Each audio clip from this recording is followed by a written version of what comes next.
Comme horaire, oui, c'est ça. Ok. Et je vois, vous avez amené avec vous, là, Voilà, plusieurs livres.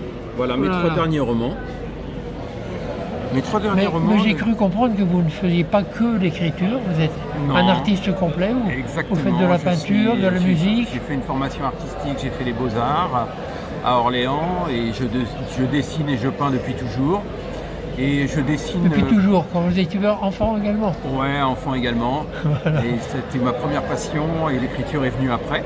Et au niveau du dessin, je pratique toujours le dessin, je pratique le modèle vivant de manière très régulière. Et je pratique aussi le dessin de rue dans un mouvement qui est national, qui s'appelle, même international, qui s'appelle les Urban Sketchers, qui sont les dessinateurs de rue. En fait, on se retrouve à plusieurs. C'est quoi, dessinateur de rue? Dessinateur de rue, on dessine dans la rue, on dessine ce qu'on voit. Voilà, on se donne rendez-vous avec des collègues et dessinateurs ou dessinatrices et on se pose à n'importe quel endroit et on dessine ce qu'on voit. Voilà, et c'est très très sympa parce que ça permet d'observer et de voir le monde. Et les gens qui viennent nous rencontrer, les gens qui viennent nous voir. Les gens qui viennent nous rencontrer. Vous voyez, par exemple, là, en attendant les clients là ce matin, avant que le salon ouvre, je me suis mis à la fenêtre de l'espace Encan et j'ai fait ce petit dessin très très rapide. D'accord. Voilà, ça donne une idée de ce qu'on peut faire. Voilà. Donc vous avez toujours un carnet avec vous comme ça pour... J'ai toujours de quoi dessiner, j'ai toujours un stylo sur moi, voilà. De quoi noter et de quoi dessiner. Et puis ma deuxième passion évidemment, c'est l'écriture. Là, ce sont mes trois derniers romans. J'en ai un autre qui a été... Montrez-les-moi. Voilà, donc ça c'est un roman qui a été publié, je crois, en 2020, me semble-t-il. Et qui parle de quoi alors? Alors ça c'est un roman qui se passe pendant la Seconde Guerre mondiale à Chinon en 1942 et qui est un roman qui est basé sur une histoire vraie, qui est une histoire familiale. Et en fait, j'ai pris comme base de départ un fait divers, donc le suicide de ma grand-mère paternelle, qui s'est jetée dans la Vienne à 28 ans à Chinon. Elle s'est jetée depuis le pont de Pierre, le pont qui enjambe la Vienne. Ici, là, on voit la forteresse de Chinon. Et donc, vous avez eu envie quand même d'écrire là-dessus? Oui, parce que c'est un sujet qui me tenait à cœur. On avait des coupures de presse qui narraient ce fait divers dans la famille. Des coupures de presse donc, de l'époque. Mon père n'en parlait très peu. C'était pas à proprement parler un secret de famille puisqu'on savait de quoi il s'agissait. Mais néanmoins, c'est cette grand-mère absente qui n'avait ni pierre tombale, on avait quelques photos simplement comme souvenir d'elle. Ça m'a habité pendant très très longtemps et j'ai eu envie d'écrire sur elle et de l'incarner. Voilà. Parce qu'elle s'est jetée dans la Vienne.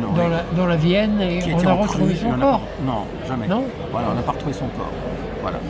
Donc de cette histoire, j'ai tiré ce roman Quelle île sonnante.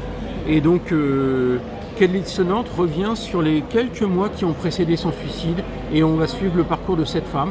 C'est raconté par les deux enfants qui ont 6 ans et 8 ans au moment des faits. Donc mon père et son frère. Donc j'ai fait un exercice un peu schizophrène. Je me suis mis dans la peau de mon père à 6 ans. Voilà. Et j'ai raconté voilà, ce qu'il avait pu voir, ce qu'il avait vécu. Voilà. Là, il y a un quai et ici, vous avez un pont. Ouais. Et alors ici, dans Le Pont aux Écrevisses, donc ça c'est un roman qui est sorti l'année dernière, qui est la suite du Quai de l'île sonnante, en fait, puisque le Quai de l'île sonnante a plutôt bien marché.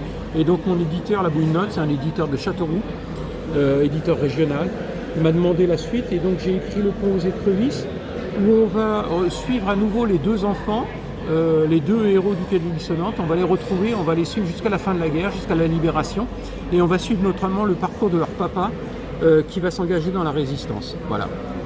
D'accord. Et des écrevisses, il y avait encore des écrevisses? Et il y avait encore des écrevisses, puisque mon père et son frère allaient pêcher des écrevisses dans la Vienne? Dans la Vienne, sous le pont, là où leur mère s'était suicidée sans le savoir.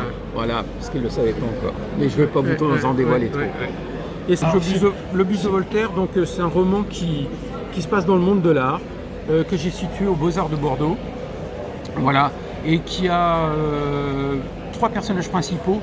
Roberto, qui est un professeur d'art vieillissant, en fin de carrière, très imbu de lui-même, un professeur à l'ancienne, persuadé que le talent ne peut être que masculin. Et il a son modèle attitré qui va poser nu pour les élèves des Beaux-Arts régulièrement, Marie, et une jeune étudiante de 20 ans qui a un talent inouï et qui va venir perturber ce trio. Voilà.